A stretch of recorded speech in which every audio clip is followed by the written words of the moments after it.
সালমান খানের সিকান্দার মুভিটা যখন রিলিজ হলো, এ আর মুরগাদাসের, যিনি আগে গজনি বানিয়েছেন, হলিডে বানিয়েছেন, আকিরা, আরো সুন্দর সুন্দর মুভি বানিয়েছেন। আমি এত এক্সাইটেড ছিলাম ট্রেইলারটা দেখে, তারপরে সিকান্দারের বিজিএম, মানে সমস্ত কিছু মিলেই। বাট মুভিটা দেখার পরে মানে আশায় একদম ঘুরে বালি।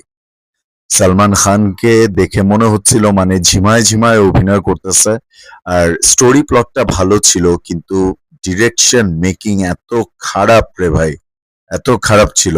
সো আমরা সবাই আসলে আশা করতেছি যে সালমান খান আগের মতন একটা কামব্যাক করুক, যে কামব্যাকটা হয়েছিল ওয়ান্টেড মুভিটা দিয়ে। সো তারই ধারাবাহিকতায় আবার সালমান খান আসছে একটা মুভি নিয়ে। মুভিটার নাম হচ্ছে ব্যাটল অফ গালওয়ান। এইটার মোশন পোস্টারটা এসছে, এটার উপরে রিয়াকশন দিব। সবাই চ্যানেলটা সাবস্ক্রাইব করেন। Let's go. Okay, battle of Galwan, যে মুভিটার ডিরেকশন দিয়েছে অপূর্ব লাখিয়া। সালমান খানের কপাল দেখা যাচ্ছে, কপাল বেয়ে রক্ত ঝরছে। Over 15,000 feet above sea level, India fought its most brutal battle without firing a single bullet. মানে 15,000 ফিট উপরে সি লেভেল থেকে সেখানে ইন্ডিয়া তার সবচেয়ে ব্রুটাল ফাইটটা লড়ছিল কোনো প্রকার কোনো ফায়ারিং ছাড়া, কোনো প্রকার কোনো গুলি চালানো ছাড়া। ইন্টারেস্টিং। আপনারা দেখতে পাচ্ছেন, এই জন্য এটা তো ট্রু ইনসিডেন্টের উপর বেস করে মুভিটা হচ্ছে।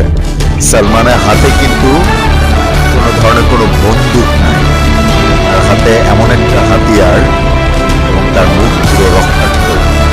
ব্যাটল অফ গালওয়ান, অপূর্ব লাখিয়া।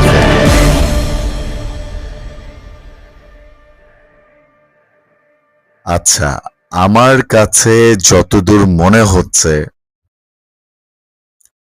মানে সালমান খানের বিগত কয়েকটা মুভির ক্ষেত্রে আমার এই ব্যাপারটা হয়েছে যে এক্সপেকটেশন একদম ফুল হাই। ট্রেইলার, সং, টিজার একদম মানে গুজবাম্পস পুরা। সিকান্দারের ক্ষেত্রেও তাই হয়েছিল। কিন্তু মুভি দেখতে গিয়ে দেখছি যে কি সালমান খান এরকম মুভি করতেছে। তো মাঝখান দিয়ে আমরা সবাই এই জিনিসটা বলতেছিলাম যে দরকার পড়লে সে শাহরুখ খানের মতো 4 বছরের একটা ব্রেক নিক। শাহরুখ খান যেরকম জিরো করার পরে একদম গায়েব হয়ে গেছিল, একদম উধাও হয়ে গেছিল, তারপরে পাঠান দিয়ে সে যেভাবে কামব্যাক করলো, it's unbelievable man. So Salman Khan যেহেতু আবারও দ্রুতই একটা সিদ্ধান্ত নিয়েছে, ব্যাটল অফ গালওয়ানের মতো একটা মুভি। সো আমি আসলে মানে এক্সাইটেড, সত্যি কথা বলতে। কারণ একে তো হচ্ছে এটা ট্রু ইনসিডেন্টের উপরে মুভি, তার উপরে অ্যাকশন সিকোয়েন্স, এটার সাথে মানে দেশপ্রেমের যে একটা সম্পৃক্ততা, প্লাস সালমানের অ্যাক্টিংটা যদি আবার আগের মতন সেই লেভেলের যদি হয়, যেরকম ছিল ওয়ান্টেডে, যেরকম ছিল বজরঙ্গি ভাইজানে, সেরকম ইমোশন, অ্যাফেকশন, বিজিএম, হ্যাঁ, নায়িকা, সমস্ত কিছু যদি ঠিকঠাক থাকে, তাহলে এই মুভিটা ব্লকবাস্টার হতে পারে বলে আমি বিশ্বাস করি। সালমান আবার কামব্যাক করবে। সো এই আর কি, এই ছিল আমার এটার উপরে রিয়াকশন। আস্তে আস্তে এটার উপরে তো আরো আপডেট আসবে, সেটা নিয়ে আরো কথা বলবো। সো আপাতত আপনাদের কাছে রিকোয়েস্ট এবং অনুরোধ হচ্ছে, প্লিজ, আমার 500 জন সাবস্ক্রাইবার হতেই কিন্তু অনেকটা সময় লাগছে। আপনারা যদি সাপোর্টটা না করেন, আমি তাহলে কিভাবে সেই স্বপ্নটা দেখবো যে বাংলাদেশের সব মানুষ সুন্দরভাবে আমার ভিডিওগুলো অ্যাপ্রিসিয়েট করবে, এমনকি পুরো ওয়ার্ল্ড ওয়াইড, এই স্বপ্নটা আমি কিভাবে দেখবো? সো এটা আমার স্বপ্ন। আমি কোনো অশ্লীল ভিডিও বানাই না, আমি কোনো ফালতু টিকটক করি না।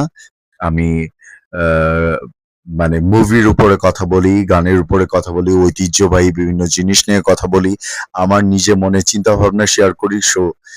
সো সেই জিনিসটাকে আপনারা ইন্সপায়ার করেন, সাপোর্ট করেন, এবং শেষ শাহরুখ চ্যানেলটা প্লিজ সাবস্ক্রাইব করেন। Thank you so much. দেখা হবে নেক্সট ভিডিওতে ইনশাআল্লাহ। দোয়া করবেন।